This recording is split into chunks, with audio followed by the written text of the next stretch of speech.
सरस्वती माता जी को उनको नीचा करने के लिए या किसी को ऊपर करने के लिए मुझे लगता है हम इसलिए इन टिप्पणियों से हमें बचना चाहिए और समाज हमारा जो बिखरा हुआ पड़ा है उसका हमें जोड़ने की कोशिश करनी है चाहिए, ना कि तोड़ने की। जी, इनको कंपैरिजन करना, क्योंकि वो एक स्पिरिचुअल साइड से हमारी सरस्वती माता जी और ये एक सोशल फार्मर है, बिल्कुल अलग अलग हैं दोनों। इनको हम इकट्ठा जो भांपना, वो मुझे लगता है हम कहीं ना कहीं उसमें हम हमारी गलती है। इस तरह की बयानबाजी नहीं करनी चाहिए। अगर किसी ने की है तो वो दोबारा थोड़ा सोचें कि क्या उन्होंने बयानबाजी की है। मैं समझता हूँ अगर किसी ने अगर बोला है, मैं आपको पहले भी कहा कि मैंने वो बयान देखा है, अगर किसी ने कहा है तो दोबारा उसमें सोचना चाहिए कि अगर वो जहाँ वो सावित्रीबाई फुले जी की हम प्रशंसा करते हैं तो कहीं ना कहीं वो हम माता सरस्वती को भी उतना उससे ज़्यादा सम्मान देने की जरूरत है, क्योंकि वो हमारे श्रद्धे हैं, हमारी भावनाओं के साथ जुड़े हुए देवी देवता हमारे सारे जो हिंदू समाज के साथ। और हम सभी को आज के दिन ये प्रण लेना चाहिए कि हम सारे मिलजुल के रहें और कोई ऐसी बयानबाजी ना करें जिससे कि समाज का माहौल खराब हो।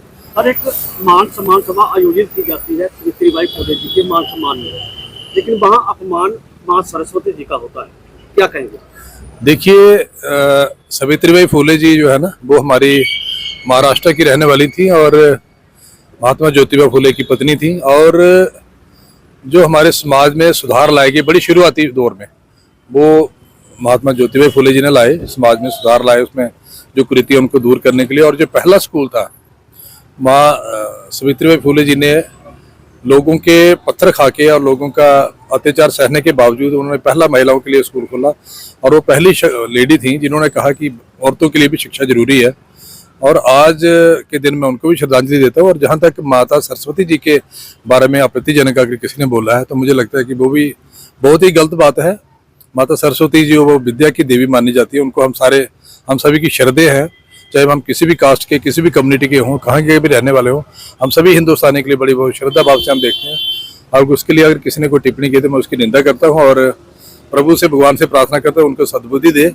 जहाँ माता सावित्रीबाई फुले जी की अपनी पार्ट है, वहाँ जो हमारी सरस्वती माता जी हैं उनका भी अपना रोल है। वो आध्यात्मिक साइड से आ जाती हैं, वो मॉडर्न उसमें आ जाती है। इन दोनों का कंपैरिजन करना को मुझे लगता है कोई अच्छी बात नहीं है।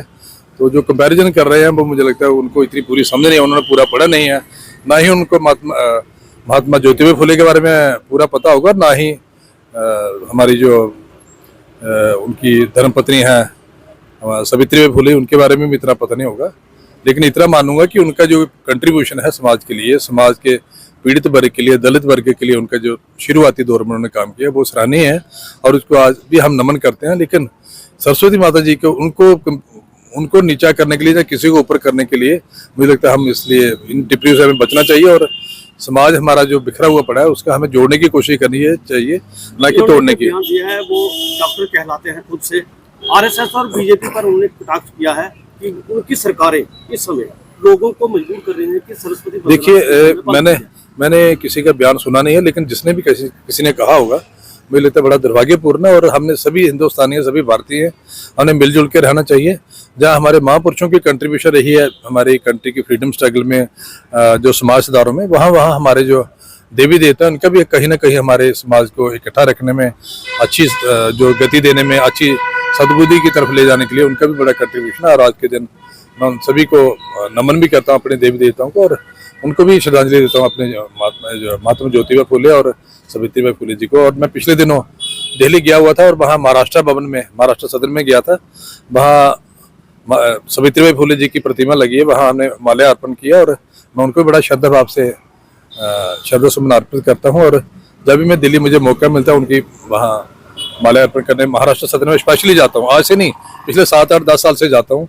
और जो उनका मैंने बारे में पढ़ा, उनकी जीवनी बारे में, उस टाइम बड़ा समाज में बहुत कुरीतियाँ थी, बहुत बुरी हालत थी, और उस टाइम में किसी महिला ने खड़े होकर महिला के उत्थान के लिए बात करनी है, वो मैं समझता हूँ कि उनका बड़ा सराहनीय कदम है। और ये उनको कंपैरिजन करना, क्योंकि वो एक स्पिरिचुअल साइड से हमारी सरस्वती माता जी और ये एक सोशल फार्मर है, बिल्कुल अलग अलग हैं दोनों।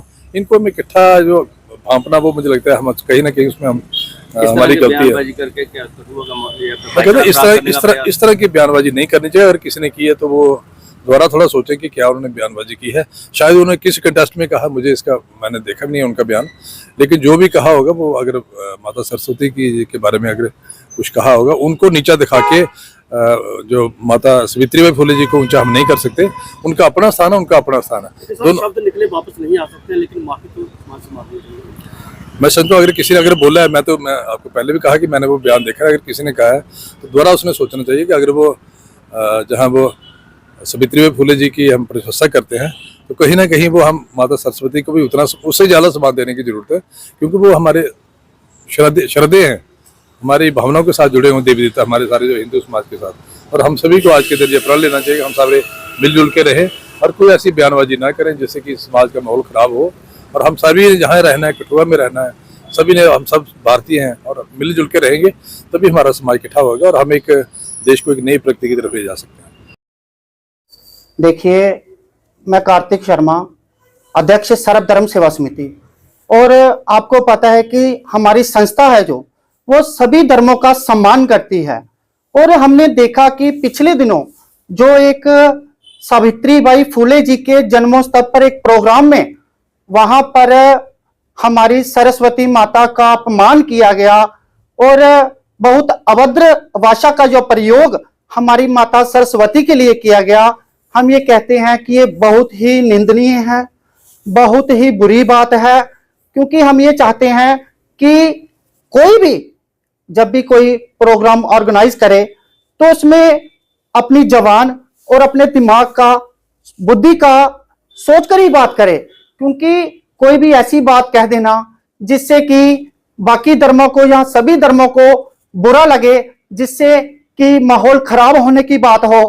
क्योंकि देखिए, सरस्वती माता जी हमारी देवी जी हैं, हमारी माता जी हैं, और बचपन से हम माता सरस्वती को पढ़ते आए हैं। सरस्वती विद्या की देवी है। और यहाँ पे ये बात करते हैं, इन्होंने सावित्रीबाई फुले जी का भी अपमान किया है। क्योंकि सावित्रीबाई फुले जी बहुत ही शिक्षा को, महिला को शिक्षा देने के लिए जो उनको कार्य थे वो बहुत ही महान कार्य थे। उस समय में सावित्रीबाई फुले जी ने महिला के उत्थानों के लिए, महिला को शिक्षित करने के लिए महिला मंडल का योग का गठन किया। उस समय 1848 में इन्होंने वहां ये सारे कार्य किए महिलाओं के लिए।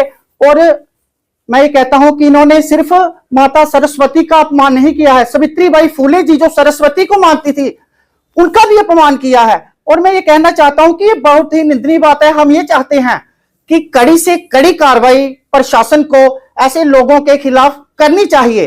क्योंकि हमारे कठुआ में आपने देखा कि कभी भी ऐसी बातें नहीं हुई है, कभी भी हमारे पर्सनल देवी देवताओं पे, कभी भी किसी भी पॉलिटिशियन हो या कोई सोशल इंसान हो, कभी भी ऐसी भाषा का प्रयोग नहीं किया गया है। और हम ये चाहते हैं कि इन पे कड़ी कार्रवाई हो, ताकि आने वाले समय में कोई और भी शख्सियत ऐसी भी कोई भी बात ना करे जिससे कि बाकी लोगों के दिलों पे ठेस पहुंचे। हम यही चाहते हैं, लास्ट में मांग करते हैं कि उन पे सख्त से सख्त कार्रवाई होनी चाहिए और उस शख्स को मीडिया में आकर माफी मांगनी चाहिए।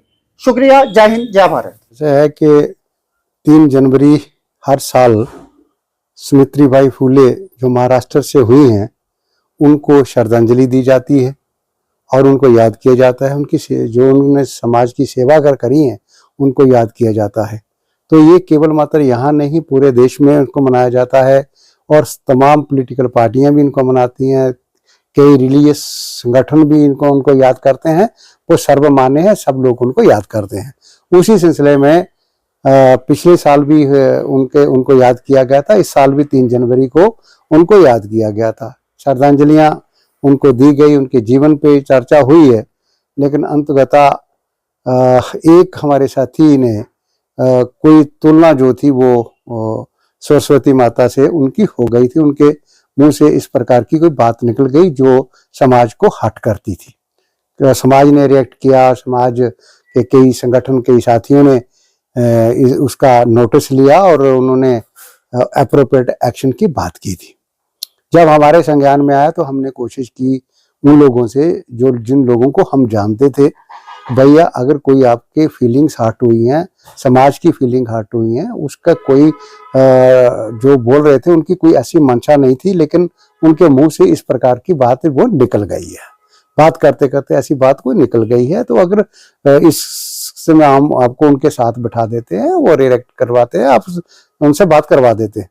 लेकिन वो उन्होंने जिम्मेवार साथियों ने कोई इस प्रकार से कोई ज्यादा इंटरेस्ट नहीं दिखाया, तो हमने कहा फिर इसका एक ही है, फिर आप उस पर कार्रवाई तो होगी जो देश का रूल ऑफ द लॉ कहता है उसके मुताबिक कार्रवाई होगी। तो फिर वो उन्होंने एफआईआर तो उनके अगेंस्ट हुई है और एफआईआर के अगेंस्ट पर उन्होंने कोर्ट से जमानत ली है और कोर्ट से जमानत लेकर के उनको 50,000 रुपए की जमानत मिली है और उन्होंने जो बेल बॉन्ड जो भी डायरेक्शन थी कोर्ट की उस डायरेक्शन को फॉलो किया है। तो मैं समाज के नोटिस में ये लाना चाहता हूं कि हम यहाँ विविधताओं से भरा हुआ मुल्क है और हमें बिल्कुल मनाही है कि हम किसी भी धर्म के सेंटिमेंट्स को हम हर्ट नहीं कर सकते हैं, चाहे वो मुस्लिम हो, हिंदू हो, क्रिश्चियन हो, किसी भी प्रकार का कोई धर्म हो, हम किसी के भी सेंटिमेंट को यहाँ हर्ट नहीं कर सकते हैं, क्योंकि संविधान ने रिलीजियस की आस्था को रिलीजियस मानने को फंडामेंटल राइट कहा है। तो इसलिए हम किसी के भी फंडामेंटल राइट के किसी भी का विरोध हम नहीं कर सकते हैं। इसलिए वो कानून बना हुआ है। अंग्रेजों ने 1860 में जब इंडियन पेनल कोड बनाया उसमें सेक्शन 295 उन्होंने रखी और उसमें उस समय भी कहा था कि कोई भी व्यक्ति जो है वो किसी भी रिलीजियस प्लेस की बेहरमती नहीं कर सकता है। 1927 में फिर इन्होंने 295 में एक को इंसर्ट किया गया, तो किसी प्रकार से हम किसी भी की धार्मिक भावना को हाथ नहीं कर सकते हैं। अब नया जो लॉ बना है जो जुलाई 2024 को लागू हुआ है, उसकी सेक्शन 299 है, उसमें भी इस प्रकार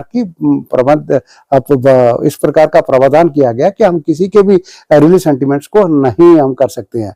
और इस सेक्शन के ऊपर उनके खिलाफ एफआईआर दर्ज हुई है और ये कहता है कि ये कॉग्निजेबल है, इस पे पुलिस कॉग्निजेंस ले सकती है, ये इसकी नॉन बेलेबल है, कोर्ट से इसकी आपको जमानत मिलेगी और ये नॉन कंपाउंडिंग है, आप किसी प्रकार का कंपाउंड नहीं हो सकता है, नॉन कंप्रोमाइजेबल भी है, इसका कंप्रोमाइज नहीं होगा। जब एफआईआर लिख गई है तो कोर्ट विल डिसाइड, अंततः ये कोर्ट इसका ही फैसला करेगी। इसलिए हमें देश के कानून को समझना चाहिए, इसकी जानकारी होनी चाहिए और किसी भी प्रकार से हम किसी भी रिलीजियस सेंटिमेंट्स को